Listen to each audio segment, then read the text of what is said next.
वाटणारे मी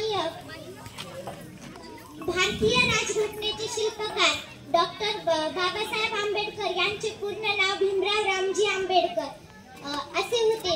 त्यांच्या वडिलांचे नाव रामजी सकपाळ व आईचे नाव भीमाबाई असे होते। डॉक्टर बाबासाहेब आंबेडकर अवघे 5 वर्षाचे असताना त्यांच्या आईचे निधन झाले। 1907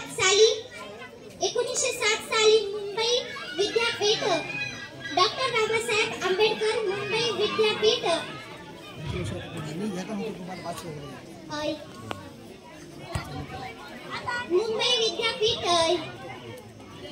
या शाळेत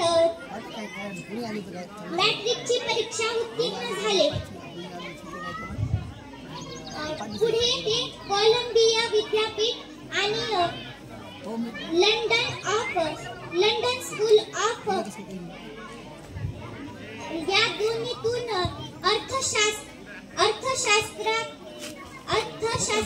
डॉक्टरेट ही पदवी त्यांनी मिळवली।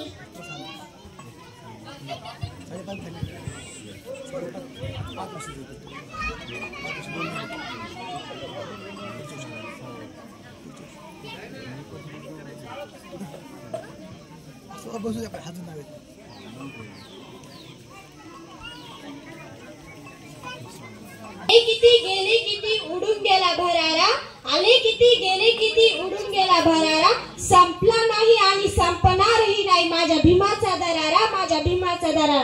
सन्माननीय व्यासपीठ गुरुजन वर्ग व इथे जमलेल्या माझ्या मित्र मैत्रिणी, आज 14 एप्रिल डॉक्टर बाबासाहेब आंबेडकर यांची जयंती आपण भीम जयंती म्हणून साजरा करत आहोत। डॉक्टर बाबासाहेब आंबेडकर यांचा जन्म 14 एप्रिल 1891 रोजी मध्य प्रदेश महू गाव येथे झाला।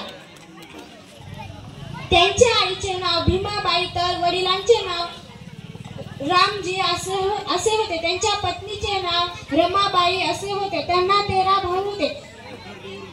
करून जीवनाचे रान दिला सर्वांना समतेचा मान, अशी भीमरावांची शान भल्या भल्यांची झुकली मान। डॉक्टर बाबासाहेब आंबेडकर यांनी भारताचे संविधान लिहिले। भारतरत्न डॉक्टर बाबासाहेब आंबेडकर यांची 133वी जयंती आज आपण मोठ्या उत्सवाने साजरी करत आहोत।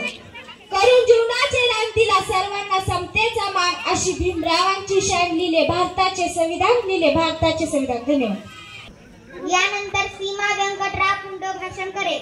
सीमा व्यंकटराव पुंड आज डॉक्टर बाबासाहेब आंबेडकर यांच्या जयंतीबद्दल मी तुम्हाला 2 शब्द सांगणार आहे, ते तुम्ही शांत चित्ताने ऐकून घ्यावे ही माझी नम्र विनंती। आकाशाची उंची कधी मिटणार नाही, समुद्राचं पाणी कधी आटणार नाही, भीम जयंतीचा नाचगड्या सुटणार नाही।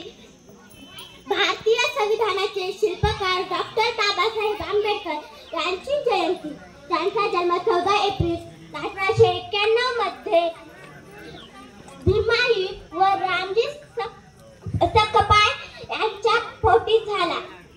त्यांचे पूर्ण नाव भीमराव रामजी आंबेडकर असे होते।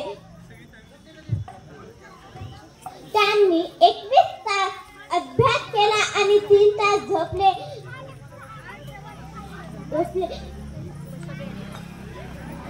त्या काळात लाईटची सुविधा नव्हती।